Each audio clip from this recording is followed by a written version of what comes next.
क्या अभी भी नीट क्रैक करना पॉसिबल है? अभी सबके मन में ना यही सवाल आ रहा होगा, क्या अभी 4 मंथ लेफ्ट हैं, क्या मैं कर पाऊँगा या नहीं? या फिर मैं कर पाऊँगी या नहीं? मतलब इतने कम लोगों का सिलेक्शन होता है, तो अभी भी पॉसिबल है या नहीं? क्योंकि सिलेबस आधा-अधूरा जैसे-तैसे थोड़ा बहुत पढ़ रखा है, कोई चैप्टर पूरा है, कोई चैप्टर पूरा नहीं है। तो ये कन्फ्यूज़न अभी सबको है। एंड तो अगर मैं रियली पर्सनली और सच में अगर रिप्लाई करूँ इस क्वेश्चंस का आंसर तो यस, स्टिल अभी भी 4 महीने में भी नीट निकाला जा सकता है अगर हम सीरियस और सिंसियर हों तो। क्योंकि यार वैसे भी देखो जो साल भर पढ़ेगा ना उसको भी लास्ट में आके बहुत ज़्यादा मेहनत करनी भी पड़ेगी। मतलब इतना ज़्यादा सीरियस होके revision, most of the revision पे फोकस करना ही पड़ेगा। क्योंकि साल भर आते-आते यार लास्ट टाइम ऐसा हो जाता है कि चीज़ें दिमाग से निकलने लग जाती है। और अगर हम इन 4 मंथ में बिना ब्रेक के चीज़ों को कंटिन्यूअस रिवाइज़ करते जाएँ तो हमारे लिए ज़्यादा फ़ायदेमंद होगा ना यार। क्योंकि हमने भूलने का तो वक़्त ही नहीं दिया 4 महीने में, तुरंत फिर एग्ज़ाम आ जाएगा। और अगर व जो बच्चा 1 ईयर से, हाँ ठीक है, जो सिंसियर होते हैं, टॉपर्स जो भी, तो वो पूरे ईयर्स में ही मेहनत करते हैं, उस तरीके से रिवीजन करते हैं। लेकिन एवरेज बच्चा के लिए तो यही है ना कि लास्ट में भी जितना टाइम बचा उतना कैसे यूटिलाइज़ करें। तो यार पॉसिबल तो है नीट निकालना अभी भी, अगर हम सीरियस हो जाए तो। देखो, ऐसा तो नहीं है कि आप एकदम से ज़ीरो लेवल पे होगे, कुछ तो होगा ना यार, कुछ तो पढ़ा होगा, कुछ तो होगा, 200 पे होगे, 300 पे होगे, 400 पे होगे, कुछ तो होगा ना स्टिल। एंड अभी से भी सोचो, मतलब अगर रोज़ के रोज़ हम 6 घंटे भी, 7 घंटे भी शुरू कर दें पढ़ना, और रोज़ क्वेश्चंस एटलीस्ट 200 या फिर 300, मतलब आपको जितना मिनिमम लगता है, मतलब इतना तो करना पड़ेगा यार एक दिन में, इससे कम नहीं जा सकते हैं अपन। तो इतना करना शुरू कर देंगे ना, तो हम उस रेस में शामिल हो जाएँगे। और देखो, ऐसा होता है ना कि बिल्कुल ही चैप्टर पूरे नहीं होते हैं, तो हमें लगता है कि स्टार्ट कहाँ से करें? मतलब इतने सारे बाकी हैं, तो कहाँ से शुरू करें? तो ऐसा है ना कि कहीं न कहीं से तो शुरू करनी पड़ेगी यार, कोई एक चैप्टर लेना ही पड़ेगा। चाहे आप वो एसएचएम ले लो फिज़िक्स का, या फिर बायो का कोई भी ले लो, सेल ले लो। लेकिन अगर आप सोचो, एक ही चैप्टर आप खत्म करोगे ना, तो आपको बहुत अच्छा लगेगा अंदर से। मतलब जो जितना भी डिमोटिवेट हो रहे होगे ना, तुरंत एकदम से अच्छा लगने लगेगा कि नहीं यार, कर तो सकते हैं यार। एंड धीरे-धीरे second chapter, third chapter, at least यार तुम स्टार्ट तो करो। स्टार्ट तुम क्या बोलते हैं, ये वन शॉट से ही कर लो। वन शॉट करने के बाद उसके 50 क्वेश्चंस लगा लो। इतना करने के बाद भी ना कॉन्फिडेंस आने लगता है, बिलीव मी। ये सबके साथ होता है, मेरे साथ भी यही होता है, तो मैं ऐसा ही करती हूँ। वन शॉट से अगर कर लूँ उस चैप्टर को, एंड मेरे दिमाग में रिकॉल होने लगता है, तो फिर उससे क्वेश्चंस कर लो तो कॉन्फिडेंस ऑलरेडी आने लगता है। नहीं तो ऐसे ही अपन सोचते रह जाते हैं कि शुरू ही कहाँ से करें, तो एक चैप्टर भी नहीं हो पाता है, उस थिंकिंग में ही कब सुबह से शाम हो जाती है पता ही नहीं चलता है, और इतना ज़्यादा ओवरथिंक कर लेते हैं अपन। और वैसे भी देखो, पीसीबी में है ना, पीसीबी में हम अच्छी खासी जानकारी ले लेना यार, मतलब इतना ज़्यादा डीप नहीं जाना है। मतलब एनसीईआरटी ही सिर्फ करनी है। तो ऐसा नहीं है कि नीट ही है सिर्फ, नीट के थ्रू बहुत सारे ऐसे बीएएमएस, चलो हम एमबीबीएस नहीं भी ले पाए, बाई चांस थोड़े रह गए, तो एमबीबीएस के अलावा और भी तो ऑप्शन है ना यार। देखो, एमबीबीएस के अलावा हमें बीडीएस में भी एडमिशन मिल सकती है, बीएचएमएस, बीएएमएस, ये भी तो कोर्सेज है ना। और ऐसा नहीं है कि इन कोर्सेज में ज़्यादा अपॉर्चुनिटी नहीं है, अगर हम इनमें भी बेस्ट करें ना तो बहुत आगे जा सकते हैं। और इनके अलावा भी फॉर्म हम BSc nursing, AIIMS paramedical, CVT सबका फिल कर सकते हैं। अभी यार AIIMS, BSc nursing, AIIMS paramedical बहुत ज़्यादा, मतलब बहुत इसका स्कोप है। ये भी बहुत लोग, नीट वाले तो मैक्सिमम लोग इसका फॉर्म फिल करते हैं, एंड उन लोगों के लिए बेस्ट हो जाता है, क्योंकि नीट थोड़ा सा अपर लेवल है, and AIIMS paramedical and AIIMS BSc nursing है ना, तो थोड़ा सा उसमें इजी क्वेश्चंस आते हैं कंपेयर टू नीट। तो ऐसा तो नहीं यार, आई नो कि नर्स बनना सबको अच्छा नहीं लगता है, कि डॉक्टर बनना सपना था एंड नर्स क्यों ही चूज करें। तो अगर हम घर में भी प्रिपेयर करें, कुछ ना से अच्छा कुछ हाँ तो सही है। ठीक है, मान लीजिए चलो हम इसको परमानेंट नहीं कर सकते, तो ले तो सकते हैं ना यार, कि एक बार इसमें चले तो जाएँ, कॉन्फिडेंस तो लाइफ में आए कि कुछ तो किया है। नीट के पीछे भागते-भागते पता चला कुछ कर ही नहीं पाए हैं अभी तक। मतलब हम जितना जानते भी हैं ना, उसको हम मतलब अप्लाई नहीं कर पा रहे हैं लाइफ में। तो एटलीस्ट इसमें इसमें चले तो जाएँ, एंड फिर इसमें अपना स्टडी करते रहेंगे, नीट देते रहेंगे।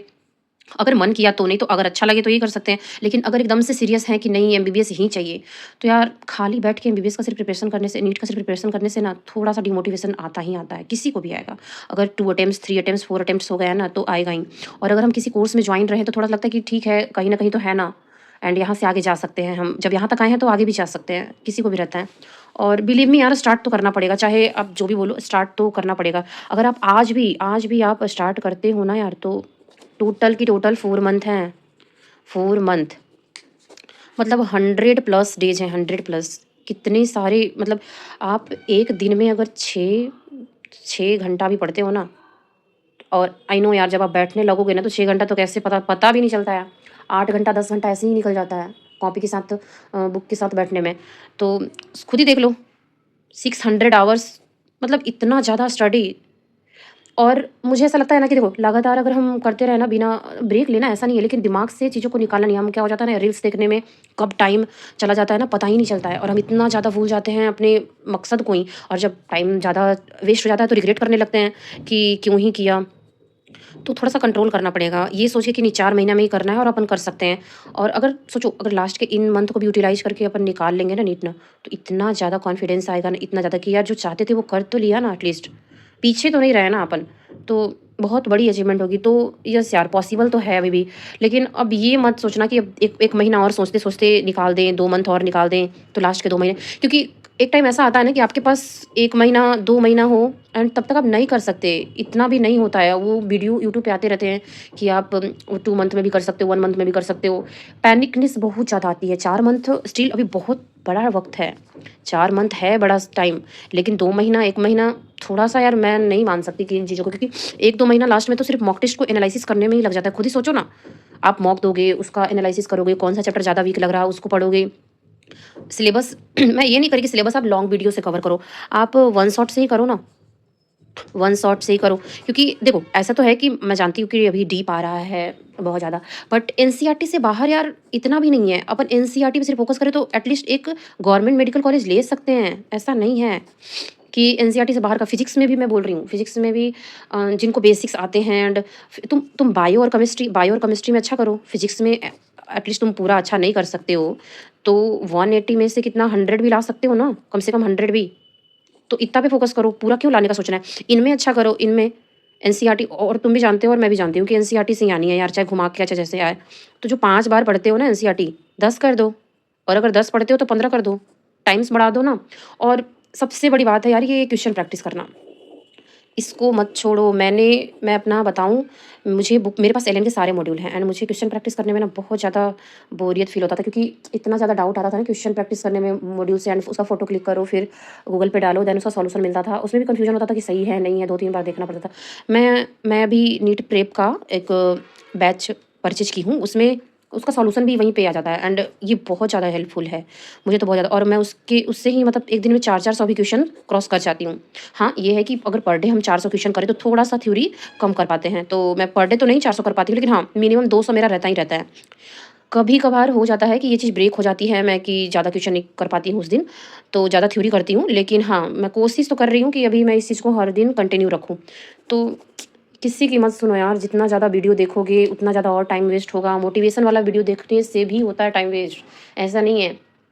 1-2 देखते जाते हैं एंड अपन कब कब रील स्क्रॉल करते-करते कहाँ पहुँच जाते हैं पता नहीं चलता है। तो प्लीज़ अभी से भी अपने आप को स्टॉप करो, एक शेड्यूल बनाओ, प्रॉपर शेड्यूल। कब कौन-सा चैप्टर तुमको किस दिन करना है और उससे कितने क्वेश्चन करने हैं। टाइम मत लिखो कि हाँ, इस चैप्टर में मुझे, मैं ऐसा नहीं बोलूँगी यार कि चलो लिविंग वर्ल्ड ही है तो मैं 2 घंटा तो 2 घंटा में खत्म नहीं होता है। प्रॉपर मतलब एक टाइम फिक्स करके नहीं हो पाता है पूरा। इसमें क्या पता 1.5 घंटा में हो जाए, क्या पता 3 घंटा भी लग जाए। नहीं, तुम टॉपिक लिखो ना कि आज मुझे इतने इतने चैप्टर, 2 चैप्टर ही करने हैं, 3 चैप्टर ही करने हैं। फिजिक्स के ही चलो 1 चैप्टर करना है, केमिस्ट्री का 2 चैप्टर करना है, बायो के 3 चैप्टर करने हैं।